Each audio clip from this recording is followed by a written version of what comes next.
আচ্ছা দাদা, তোমার সমস্যা কি কি ছিল বলো।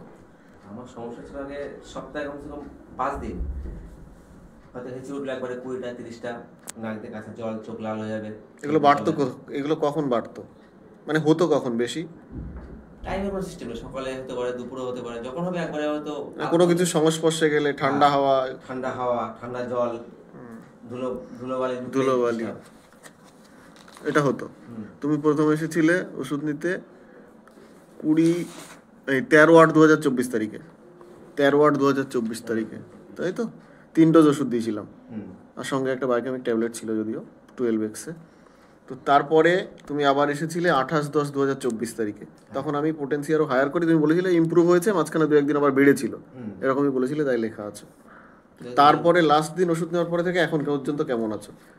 লাস্ট ওষুধ শেষ হওয়ার পরের থেকে আজ পর্যন্ত এখনো কোনো সমস্যা আসেনি আমার এখনো পর্যন্ত। কোনো এই সমস্যা আসেনি? কোনো সমস্যা নেই। ধুলোবালিতে গেলে ধুলোবালি, ঠান্ডা জলও প্রচুর খাই এখন। কোনো অসুবিধা নেই? আইসক্রিমও খাই, আমি চেষ্টা করে দেখেছি, আইসক্রিম খাওয়া হয় না। হুম, কোনো অসুবিধা নেই? কোনো অসুবিধা নেই। আচ্ছা, ওষুধ কতদিন বন্ধ আছে? ওষুধ 3 মাসের বেশি হয়ে যাবে। ঠিক আছে, আর যদি না ফেরে আর ওষুধের কোনো দরকার হবে না, ঠিক আছে।